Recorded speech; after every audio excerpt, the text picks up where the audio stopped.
بسم اللہ الرحمن الرحیم۔ السلام علیکم۔ آج کا ایپیسوڈ شروع کرنے سے پہلے میں آپ سے ایک سوال پوچھنا چاہتی ہوں۔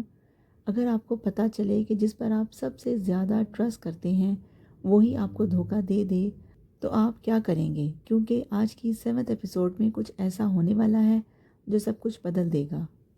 تو آئیے خاموشی سے سنیں، کیونکہ کچھ کہانیاں شور میں نہیں احساس میں سمجھی جاتی ہیں۔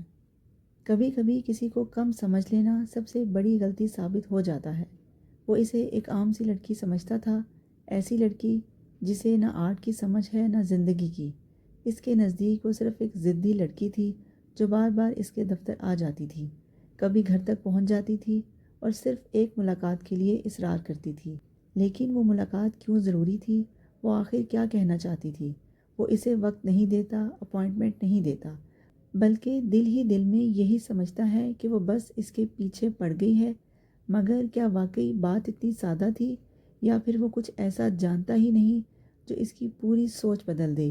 آج کی قسمیں ایک طرف انا ہے، دوسری طرف اصرار، ایک طرف غلط فہمی ہے، دوسری طرف وہ سچ جو ابھی سامنے آنا باقی ہے۔ آئیے شروع کرتے ہیں۔ 2 بجے کالج سے فارغ ہونے کے بعد وہ سیدھی فیکٹری چلی گئی۔ ریسیپشنسٹ اسے دیکھ کر مسکرائی۔ زید صاحب یہی ہیں، مگر اس وقت ان کا اپوائنٹمنٹ ہے کسی اور کے ساتھ۔ اس نے مریم کو دیکھتے ہی بتایا۔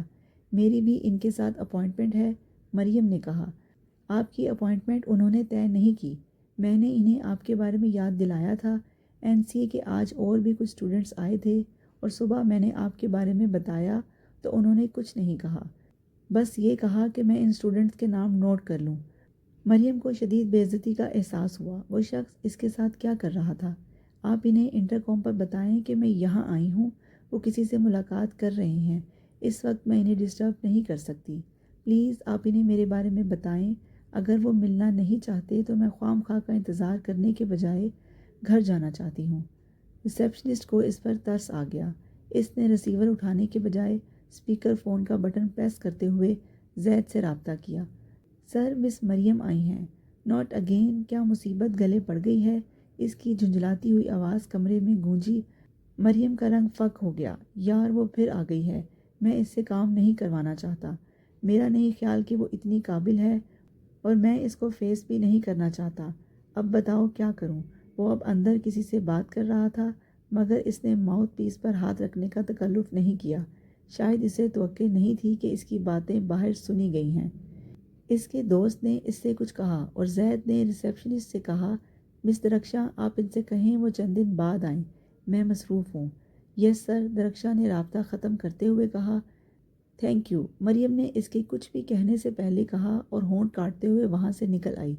اس نے زندگی میں پہلی بار اس طرح کی بے عزتی کا سامنا کیا تھا، اور وہ اس وقت غم و غصے سے پاگل ہو رہی تھی۔ گھر پہنچنے کے بعد اس نے اپنی ساری چیزیں بڑے زور سے کمرے میں اچھال دیں اور خود اوندے منہ بستر پر لیٹ گئی۔ ماما جان جس وقت کمرے میں آئیں وہ اسی طرح اوندے منہ لیٹی ہوئی تھی۔ کیا ہوا مریم؟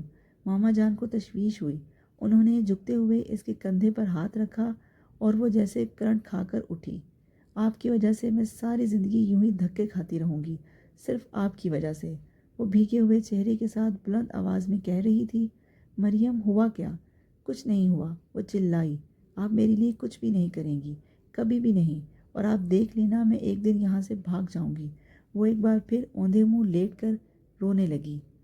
تمہارے کام کا کیا ہوا؟ اس نے اس پروجیکٹ کے بارے میں 2 دن پہلے بڑے پرجوش انداز میں بتایا تھا، اور اس وقت انہیں اندازہ ہو رہا تھا کہ اس کے رونے کی وجہ وہی تھی۔ جہنم میں جائے وہ کام، اور یہ اپر کلاس خود کو کیا سمجھتی ہے؟ ان کو بات کرنے کی تمیز نہیں ہے۔ لوگ ان کے پاس کام لینے نہیں، بھیک لینے جاتے ہیں۔ وہ اسی طرح اوندے منہ لیٹی لیٹی چلائی، تم جانے دو، تم کو اس سے بہتر کام مل جائے گا۔ ماما جان نے اس کے کاندھے پر پیار سے ہاتھ رکھتے ہوئے کہا، کہاں سے مل جائے گا؟ میرے جیسے آرٹسٹ رولتے پھرتے ہیں یہاں، کوئی بیک نہیں ہے میری، کوئی سفارش نہیں ہے میری۔ مجھے لگتا ہے میں ویسٹ لینڈ میں آ گئی ہوں۔ نام اور شہرت کمانے کے لیے وسائل کی ضرورت ہوتی ہے، خاندان کا نام چاہیے، روپیہ چاہیے۔ میرے پاس کیا ہے؟ اور یہ سب آپ کی وجہ سے ہوا ہے۔ آج میرے پاس برٹش نیشنلٹی ہوتی، پھر میں دیکھتی اس کتے کو۔ وہ ہچکیوں سے روتے ہوئے بول رہی تھی۔ مریم، گالی نہیں دیتے۔ ماما جان کو شوق لگا۔ وہ پہلی بار اس کے منہ سے گالی سن رہی تھی۔ کیوں نہیں دیتے؟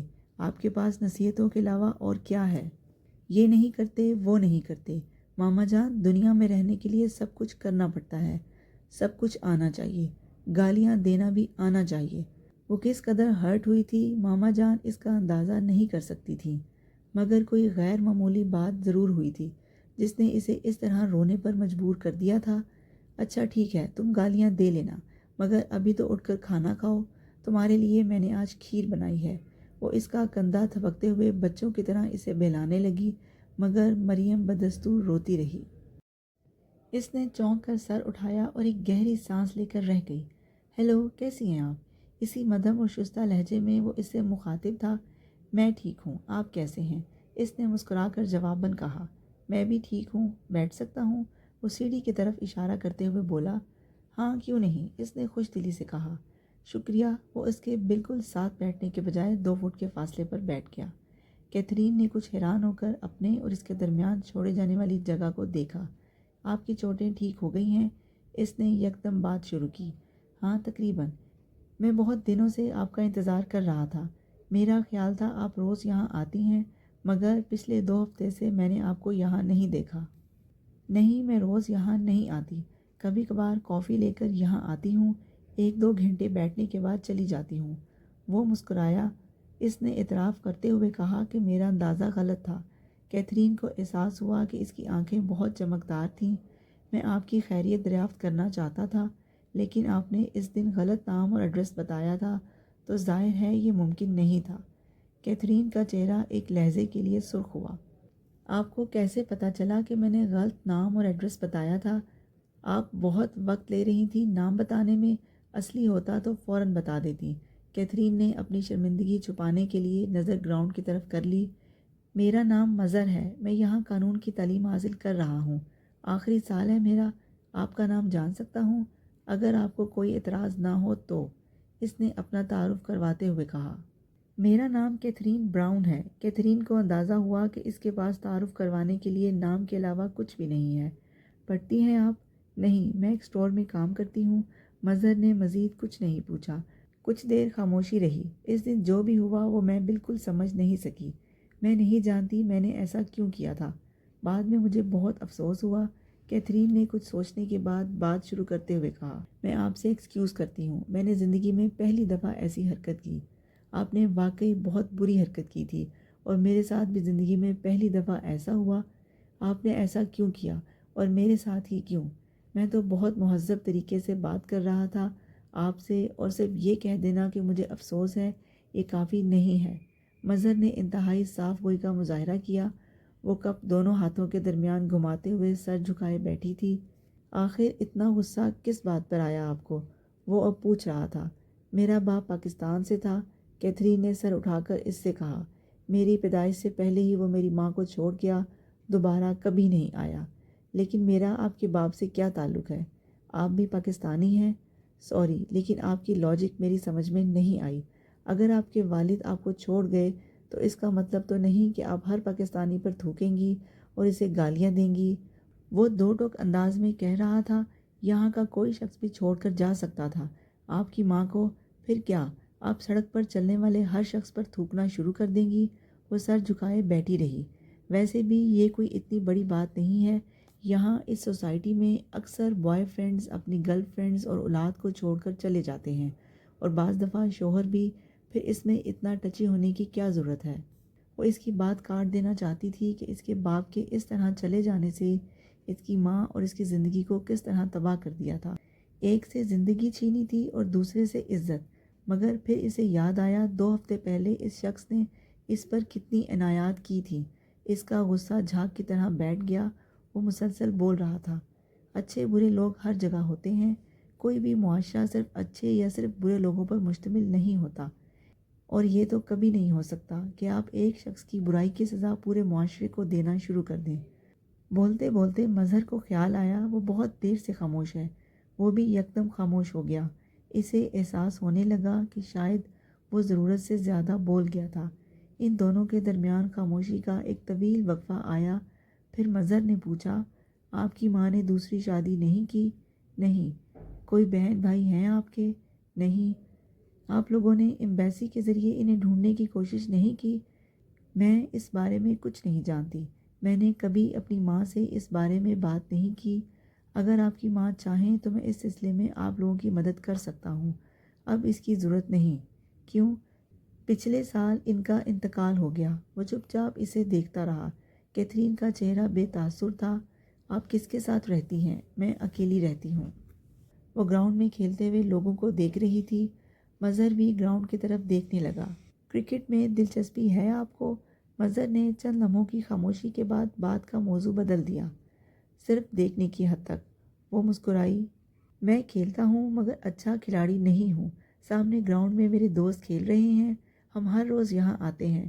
جس جگہ ہم رہتے ہیں وہ پاس ہی ہے۔ یہ لوگ یہاں کھیلتے ہیں، میں زیادہ تر دیکھتا رہتا ہوں۔ 5ویں بال پر آؤٹ ہونے کے بعد دوسروں کی سینچریز کے لیے اگلے 2 گھنٹے فیلڈنگ کرتے رہنا خاصا مشکل کام ہے، اس لیے ان کے اصرار کے باوجود میں کھیل میں حصہ نہیں لیتا۔ وہ مسکراتے ہوئے بتا رہا تھا۔ ایک بار پھر وہ دونوں خاموش ہو گئے۔ بعض دفعہ بات شروع کرنے سے زیادہ بات جاری رکھنا مشکل ہوتا ہے، اور وہ دونوں بھی اس وقت اسی مشکل کا سامنا کر رہے تھے۔ آپ یہاں ہر روز کیوں نہیں آتی؟ وہ سمجھ نہیں سکی اس نے سوال کیا تھا یا مطالبہ، اس لیے وہ مسکرائی۔ وہ کچھ دیر اور خاموشی سے گراؤنڈ میں کھیل دیکھتے رہے۔ پھر کیتھرین نے گھڑی دیکھتے ہوئے کہا، مجھے اب جانا ہے۔ وہ اٹھ کر کھڑی ہو گئی۔ میں آپ کو سڑک تک چھوڑ آتا ہوں، مظہر نے کہا، اور وہ بھی اٹھ کر کھڑا ہو گیا۔ کیتھرین نے انہیں انکار نہیں کیا۔ وہ دونوں خاموشی سے ٹہلتے ہوئے سڑک تک آ گئے۔ کیا میں کل آپ کا انتظار کروں؟ مظہر نے واپس مڑنے سے پہلے کہا۔ وہ ایک بار پھر مسکرا دی۔ شکریہ، اس نے کیتھرین کی مسکراہٹ سے جواب اخذ کر لیا اور کمال اعتماد کے ساتھ واپس مڑ گیا۔ وہ کچھ دیر وہیں کھڑے اسے جاتا دیکھتی رہی، پھر خود بھی سڑک کنارے فٹ پاتھ پر چلنے لگی۔ تو کیتھرین مسکرا کیوں نہیں تھی؟ کیا وہ واقعی کسی کا انتظار کر رہی تھی، یا کسی بڑے کھیل کی شروعات ہو چکی ہے؟ وہ کون سا راز ہے جو سب کچھ بدلنے والا ہے؟ کیا آنے والی ملاقات قسمت کا فیصلہ کرے گی، یا کسی کی دنیا اجڑنے والی ہے؟ یہ جاننے کے لیے تیار رہیے، کیونکہ اگلی ایپیسوڈ میں ہوگا ایک ایسا انکشاف جو آپ نے سوچا بھی نہیں ہوگا۔ کیا یہ انجام ہوگا یا ایک نئی ابتدا؟ جاننے کے لیے میرے ساتھ رہیے گا، اور اگر آپ کو یہ انداز پسند آیا ہو تو لائک، شیئر اور سبسکرائب ضرور کیجیے گا۔ ملتے ہیں اگلے ایپیسوڈ میں۔